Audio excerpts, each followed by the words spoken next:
सोना चिड़िया अपने पति चीनू और बेटे कुकू के साथ बहुत ही खुशहाल जिंदगी बसर कर रही थी। सोना चिड़िया अपने बेटे कुकू से बहुत ज़्यादा प्यार करती थी और चीनू चिड़ा सारा सारा दिन बाहर मेहनत मजदूरी करके घर का खर्चा चलाता था और कुकू सिर्फ स्कूल जाता और घर आ जाता था क्योंकि अभी वो बहुत छोटा था। सोना, हम दिन रात अपने बच्चे के लिए ही मेहनत कर रहे हैं, लेकिन मुझे हर वक्त यही डर लगा रहता है कि हमारा बच्चा अगर हम दोनों ना रहे तो इस दुनिया में कैसे ज़िंदगी बसर करेगा। चीनू जी, आप फिक्र ना करें, हमारा बच्चा बहुत समझदार है और हम दोनों हैं ना इसके साथ। सोना, माँ बाप हमेशा सलामत नहीं रहते। मैं बाहर काम के लिए जाता हूँ और मुझे हर वक्त यही डर लगा रहता है कि अगर मुझे कुछ हो गया तो तुम दोनों की ज़िंदगी का क्या होगा। चीनू जी, आपको कुछ नहीं होगा, आप हमेशा हमारे साथ रहेंगे। सोना, मेरी एक बात हमेशा याद रखना, अगर मुझे कुछ हो जाए तो मेरे बच्चे का बहुत ख्याल रखना और उसको बहुत पढ़ाना लिखाना। चीनू जी, आप ऐसी बुरी बुरी बातें क्यों कर रहे हैं? आपको कुछ नहीं होगा, आप हमेशा हमारे साथ रहेंगे। कुछ दिन इसी तरीके से गुजर जाते हैं। एक दिन चीनू चिड़ा दूसरे जंगल दाना लेने गया हुआ था। वहां पर वो एक दरख्त के अंदर लगकर घायल हो जाता है और कुछ ही देर में उसकी मौत हो जाती है। कबूतर सोना चिड़िया के पास आता है। सोना, चीनू दूसरे जंगल गया था, लेकिन वहाँ वो एक दरख्त के साथ टकरा गया और उसकी मौत हो गई। नहीं कबूतर भाई, ऐसा नहीं हो सकता। वो हमें छोड़कर नहीं जा सकते, वो हम सबसे बहुत प्यार करते हैं। मैं और मेरा बेटा उनके बगैर नहीं रह सकते।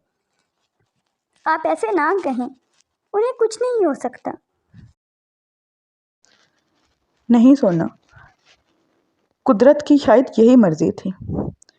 चीनू अब हम में नहीं रहा, अब तुम्हें और तुम्हारे बेटे को उसके बगैर जीना सीखना होगा। सोना चिड़िया तो टूट जाती है और घर में ही बैठी रहती है। वो सोग बनाती रहती है और आहिस्ता आहिस्ता बीमार पड़ जाती है। लेकिन एक दिन वो अपने आप से ही बात करती है, अगर इसी तरीके से मैं घर में बैठी रही और सोग मनाती रही तो मेरे बच्चे का क्या होगा। चीनू जी ने मुझसे वादा लिया था कि मैं अपने बच्चे का सारी ज़िंदगी ख्याल रखूंगी। मैं उनका ये वादा नहीं तोड़ सकती, मुझे बाहर निकलकर काम करना होगा। सोना चिड़िया गौरी कव्वी के पास जाती है। गौरी बहन, मेरे पति नहीं रहे, मुझे काम दे दें अपने घर पर, ताकि मैं अपने बच्चे को पढ़ा सकूं, कुछ बना सकूं। ठीक है सोना, मेरे घर का काम कर दिया करो, इसके बदले मैं तुम्हें कुछ दाना दे दिया करूँगा और कुछ पैसे भी। इससे तुम अपने बच्चे को पढ़ा सकती हो। सोना चिड़िया दिन रात मेहनत करती है और अपने बच्चे को पढ़ाती है। कुकू अब बड़ा हो गया था। एक दिन सोना चिड़िया कुकू की शादी करा देती है और अपनी बहू को लेकर घर आ जाती है।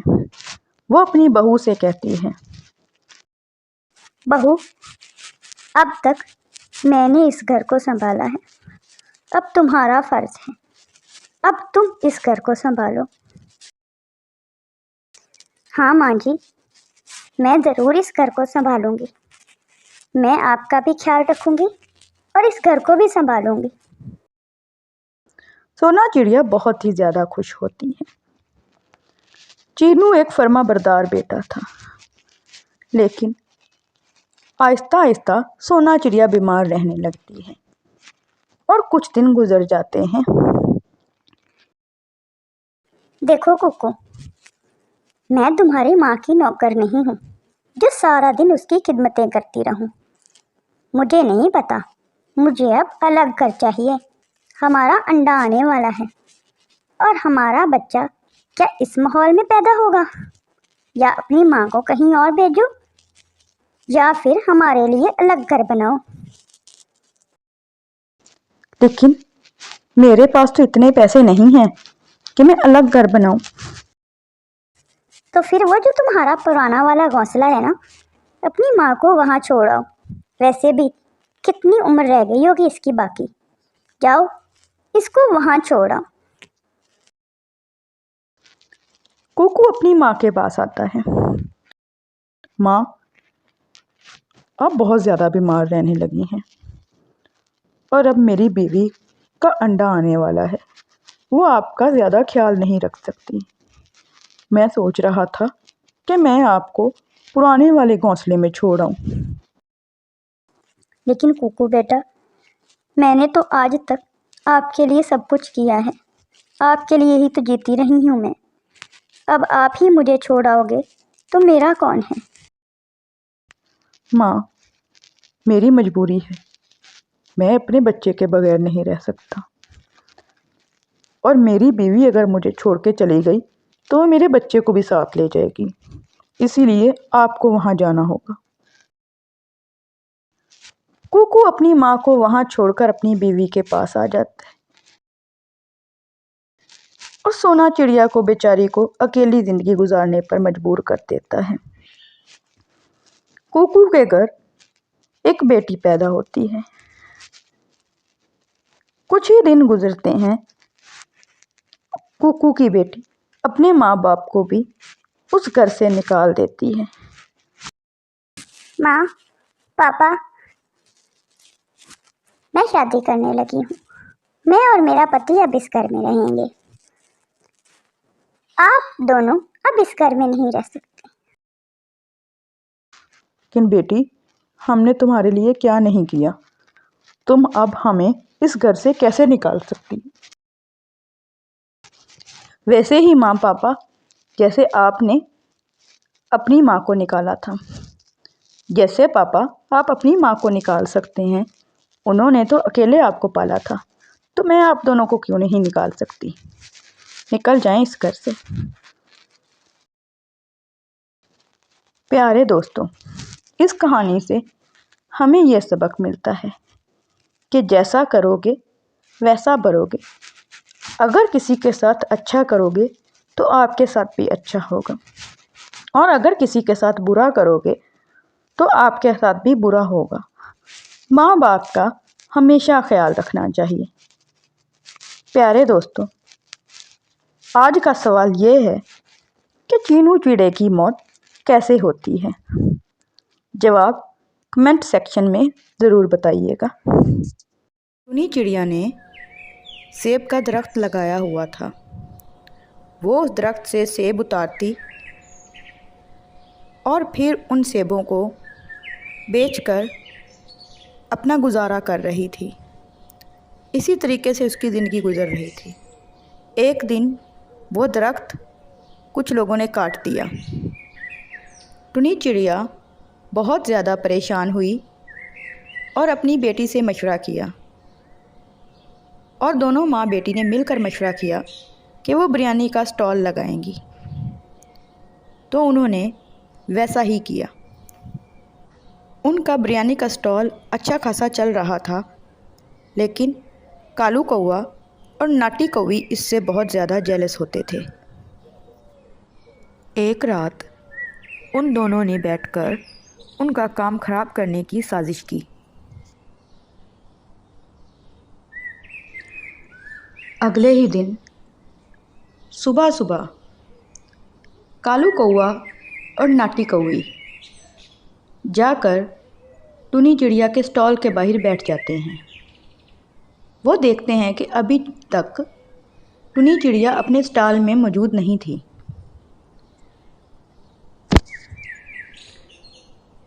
कालू जी, मैं आपको बताए देती हूँ, अगर इस बार आपने इनका काम ख़राब नहीं किया तो मैं नाराज़ होकर अपने मायके चली जाऊँगी और फिर वापस भी नहीं आऊँगी। ना तो आप खुद कमाते हो और दूसरों का भी काम ख़राब नहीं कर सकते। इस बार कुछ ऐसा करना है कि इनका काम आगे चल ही ना पाए। नहीं नहीं नाती जी, ऐसा जुल्म ना करें मुझ पे। मैं आज ही जाकर इसकी बिरयानी में ढेर सारी मिर्ची डाल दूँगा। फिर देखता हूँ इनकी बिरयानी कौन खाता है। सब लोग इसकी बेइज्जती करके जाएंगे। बड़ा मज़ा आएगा नाती जी। हाँ, ऐसा ही होना चाहिए, वरना मैं तो अपने मायके चली जाऊँगी। अब जाओ, मैं उसको बातों में लगाती हूँ। तुम चुपके से जाके उसकी बिरयानी में मिर्ची डाल देना। नाटी कवि टुनी चिड़िया के घर पहुँच जाती है। वहाँ पर कुहू बैठी होती है। वो जाते साथ ही कुहू से पूछती है, कुहू बेटा, आपकी मम्मा कहाँ हैं? मुझे आपकी मम्मा से कुछ ज़रूरी काम था। आंटी, मम्मा अंदर बिरयानी बना रही हैं।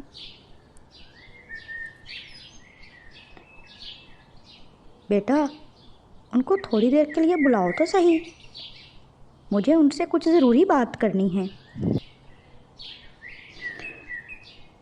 कुहू अपनी माँ को बाहर बुलाती है।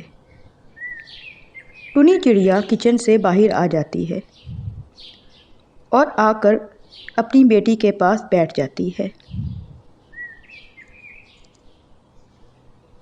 नाटी कवि उसको बातों में लगा लेती है। वो सिर्फ वक्त ज़ाया कर रही थी ताकि इतनी देर में कालू कौआ बिरयानी में मिर्ची डाल सके। और दूसरी तरफ कालू कौआ ये देखकर कि टुनी चिड़िया किचन में मौजूद नहीं है, किचन में जाता है, जाकर बिरयानी में मिर्ची डालता है और चुपके से वहाँ से वापस आ जाता है। थोड़ी देर बाद जब बिरयानी बन जाती है, टुनी चिड़िया स्टॉल लगाकर बाहर बैठ जाती है। जैसे ही वो किसी चिड़िया को बिरयानी खिलाती है तो उसमें मिर्ची इतनी ज़्यादा थी कि उसका मुंह जलने लग जाता है। वो चिड़िया कहती है, उफ़ो टुनी, तुम्हें मुझसे कुछ दुश्मनी थी जो इतनी मिर्ची डाल दी? मेरा तो मुंह जल गया। इतनी मिर्ची कौन डालता है? मैं अब तुमसे बिरयानी नहीं खाऊंगी। तुमसे कोई भी बिरयानी परिंदा नहीं खाएगा। मैं सब परिंदों को बता दूंगी कि वो भी तुमसे बिरयानी ना खाएं। मैं अभी जाती हूँ और सब परिंदों को बता देती हूँ। पता नहीं तुम्हें हमसे दुश्मनी क्यों निभा रही हो। वो चिड़िया वहाँ से उड़ जाती है। मैंने तो इसमें इतनी मिर्ची डाली ही नहीं, पता नहीं इतनी मिर्ची कहाँ से आ गई। मैंने तो वैसे ही बिरयानी बनाई थी जैसे मैं रोज़ बनाती हूँ। मुझे समझ नहीं आ रहा कि इस बिरयानी में इतनी ज़्यादा मिर्ची कहाँ से आई। अल्लाह जाने कहाँ से इतनी मिर्ची आ गई, पता नहीं। वो अपने घर जाती है और अपनी बेटी कुहू को बताती है,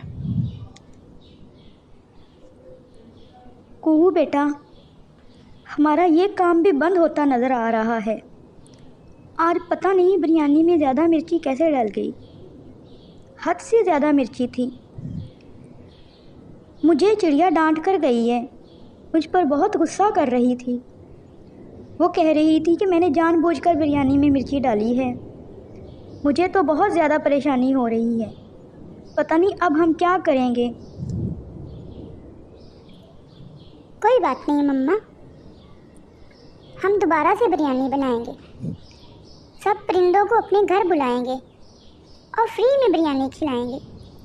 जब वो अच्छी बिरयानी खाएंगे तो वो सब खुश हो जाएंगे। मम्मा आप फिक्र ना करें, हमारा काम फिर से वैसा ही चलने लगेगा। हाँ बेटा कोहू, शायद तुम ठीक कह रही हो। हम आज ही सब परिंदों को अपने घर बुलाते हैं और उनको बिरयानी खिलाते हैं। उनकी बिरयानी की दावत करेंगे और अच्छी सी बिरयानी बनाएंगे। फिर उम्मीद है कि हमारा काम फिर से अच्छा ही चलने लगेगा। टुनी चिड़िया ने सब परिंदों को घर पर दावत का कहा। सब परिंदों ने हामी भर दी। ये बात कालू कौवे और नाटी कौवी तक भी पहुंची। वो फिर से आपस में बात करने लगे। कालू जी, अब फिर से वो बिरयानी बना रही है, अपने घर में सब परिंदों को बुला रही है। अब तो वो अच्छी बिरयानी बनाकर खिला देगी और सब परिंदों को यकीन हो जाएगा कि वो अच्छी बिरयानी बनाती है और उसका काम फिर से चलने लगेगा। अब हम क्या करें? नाटी जी, मैंने तो अपनी तरफ से पूरी कोशिश की थी, लेकिन फिर भी हमारा काम नहीं बना। मुझे तो समझ नहीं आती आखिरकार ये इतने आइडिया ये कहाँ से लेती हैं। ये माँ बेटी हर बार मुसीबत से निकल ही जाती हैं। पता नहीं, मुझे समझ नहीं आती। कालू जी, अब फिर से उसने बिरयानी बनानी शुरू कर दी होगी, क्योंकि दावत तो आज रात को ही है ना।